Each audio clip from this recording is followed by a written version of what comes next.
নমস্কার বন্ধুরা, আমার ইউটিউব চ্যানেলে সকল বন্ধুদের অনেক অনেক স্বাগত। আজকে চলে এসেছি অপরাজিতা গাছ বা নীলকণ্ঠ যেটাই বলি না কেন সেটার পরিচর্যা নিয়ে। অপরাজিতা গাছ অনেক ধরনের অপরাজিতা ফুল আমরা দেখে থাকি। সে ডবল পেটাল আছে, সিঙ্গেল পেটাল আছে, সাদা, নীল এবং বেগুনি, তিনটে ভ্যারাইটি সাধারণত আমরা দেখে থাকি আমরা। তো এই ফুল মার্চ মাস থেকে শুরু করে একদম সারা বছরই দেয়, কেবল নভেম্বর, ডিসেম্বর এবং জানুয়ারি এই 3 মাস বাদ দিয়ে আবার ফেব্রুয়ারি মাসে লাস্ট করে আবার ফুল ফুটতে শুরু করে। তো আমার বাগানে, নিজের বাগানেও নীলকণ্ঠ, এই যে নীল যে অপরাজিতার একদমই থোপা বা ডবল পেটাল সেটা আছে, বেশ সুন্দর গ্রো হয়ে গেছে আর প্রচুর পরিমাণে আমি ফুলও পাচ্ছি। আর ছাদ বাগানে আমার সাদা অপরাজিতাটাই আছে, যদিও ডবল পেটাল সিঙ্গেল পেটাল দুই রকমেরই হয়, কিন্তু আমার ডবল পেটালের ভ্যারাইটিস দুটোই আছে। তো কিভাবে পরিচর্যা করলে আমরা প্রচুর পরিমাণে ফুল পাবো সেটা নিয়ে আজকের ভিডিও। অনেকের অপরাজিতা গাছ আছে কিন্তু গাছে ফুল হয় না, ফুল হলেও অনেক সময় পাতাগুলো হলুদ হয়ে যায়, কুঁড়ি হলুদ হয়ে ঝরে পড়ে, এই সমস্যা দেখা দেয়। তার জন্য আমাদের অপরাজিতা গাছের কিছু পরিচর্যা করলেই প্রচুর পরিমাণে ফুল পাবো। এখন যেহেতু বর্ষার সময়, এই সময়ে অপরাজিতা গাছ ভীষণ পরিমাণে বৃদ্ধি পায়, গাছ সবুজ এবং সতেজ থাকে আর প্রচুর পরিমাণে কুড়িয়ে আসে। কিন্তু যদি সঠিক পরিচর্যা না হয় তাহলে কিন্তু অপরাজিতা গাছে একদমই ফুল পাওয়া যায় না। অপরাজিতা গাছ খুবই রৌদ্র ভালোবাসে, যেহেতু এরা গরমকালে প্রচুর পরিমাণে ফুল দেয়, ওই জন্যই যেখানে আমাদের দিনে 4 থেকে 5 ঘন্টা রোদ্দুর পাবে সেখানে আমরা অপরাজিতা গাছ রেখে দেব। একটু আমরা দেখব সকালে রোদ্দুরটা 4-5 ঘন্টা পেলেই ভালো হয়, দুপুরে যে কড়া রোদ্দুর সেটা পেলে গাছ একটু ঝিমিয়ে যেতে পারে। ওই জন্যই এমন এক জায়গায় আমরা লাগাবো যেখানে সকালে 4-5 ঘন্টা রোদ্দুর পাই, কিন্তু দুপুরে যে কড়া রোদ্দুরের হাত থেকে গাছকে আমরা বাঁচাতে পারি। আমার এই অপরাজিতা গাছে প্রচুর পরিমাণে ফুল আসে আর গাছ ভীষণই সুস্বাস্থ্য আর প্রচুর ব্রাঞ্চেস হয়ে গেছে। অপরাজিতা গাছে তো লতানো গাছই, এজন্য এটা একটু বিশেষ একটু সাপোর্ট দরকার।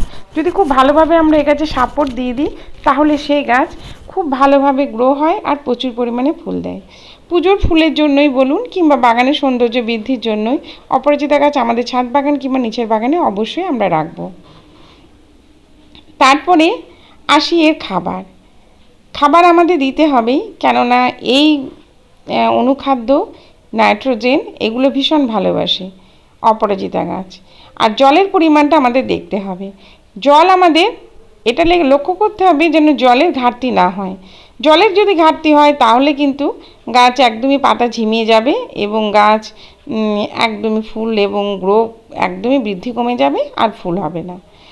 তারপর এই যে একটা কাজ আমাদের করতে হবে, এর যে পুরনো যে বাসি ফুলগুলো এগুলো প্রতিদিনই আমাদের ফেলে দিতে হবে, নইলে এখান থেকে বীজ হবে আর সেই বীজ গাছ তখন বীজটাকে পরিপূর্ণ হওয়ার জন্যই সমস্ত এনার্জি দিয়ে দেবে, গাছের ফুলের দিকে বৃদ্ধি কমে যাবে। ওই জন্যই এই যে বাসি ফুলগুলো আমাদের গাছ থেকে প্রতিদিনই প্রায় ঝরিয়ে ফেলতে হবে, এটা আমাদের বিশেষ লক্ষ্য করতে হবে। বীজ হলেও বীজগুলো আমাদের ফেলে দিতে হবে।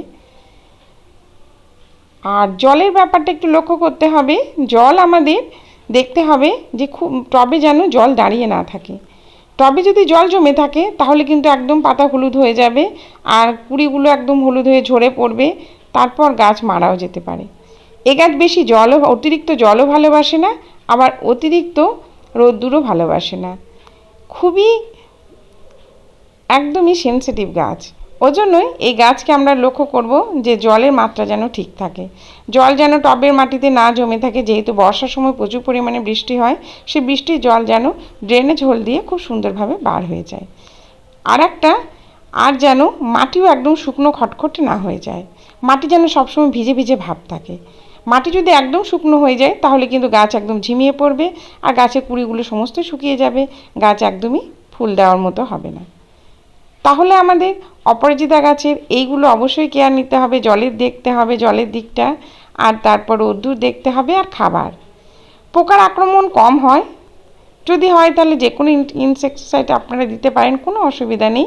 কিন্তু আমার বাগানে দেখি আমার অপরাজিতা গাছে কোনো রোগ পোকার আক্রমণ একদম হয় না বললেই চলে। বেশ সুন্দর আমার ফুলও দেয় আর দেখতেও ভীষণ সুন্দর লাগে। সাদা ভ্যারাইটি যেটা আছে সেটা প্রচুর পরিমাণে ফুল দিচ্ছে, একদম থকায় নীলটাও সবেমাত্র ফুল এখন বর্ষাতে ফুটতে শুরু করেছে। পুরনো গাছ থেকেও কাটিং করেও আমরা অপরাজিতা গাছ লাগাতে পারি, বীজ থেকেও চারা করতে পারি। আর পুরনো গাছ যদি থাকে তাহলে সেটাকে একদম কাটিং করে সেটাকে যত্ন করলে, খাবার দিলে এবং খুব ভালোভাবে যত্ন করলে সেটা থেকেও প্রচুর পরিমাণে ফুল পাওয়া যায়। আমার এই অপরাজিতা গাছটা আছে একটা ফিল্টারের মধ্যে, অনেক আগে জলের একটা ফিল্টার ছিল, সেই ফিল্টারটার মধ্যেই আমি লাগিয়ে দিয়েছি। আমি সাধারণত বাড়ির যা কিছু থাকে যেগুলো একদমই আমাদের কাজে লাগে না সেগুলোকে ফেলে না দিয়ে আমরা সেখান থেকেই আমি বাগান করি।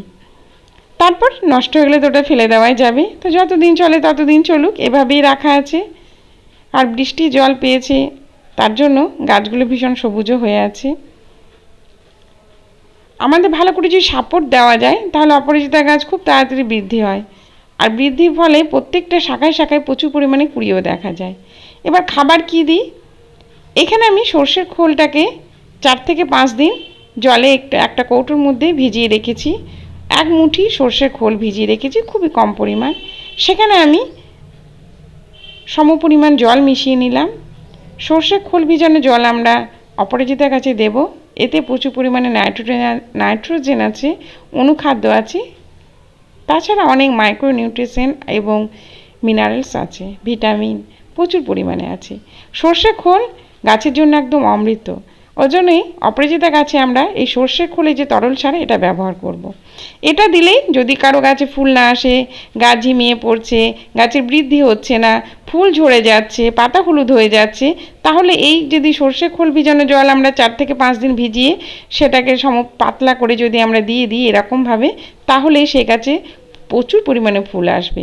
আমি একদম আর কোনো কিছুই ব্যবহার করি না, শুধুমাত্র মাসে 2 বার আমি এই সর্ষে খোল ভিজানো জলটা দিই। খাবার না দিলে কিন্তু অপরাজিতা গাছে একদম ফুল দেবে না, ওর জন্যই আমাদের খাবারের দিকটা লক্ষ্য রাখতে হবে। তাহলে বন্ধুরা এইভাবে যদি আমরা অপরাজিতা গাছে পরিচর্যা করি প্রচুর পরিমাণে ফুল পাবো। আজকের ভিডিও এই পর্যন্তই।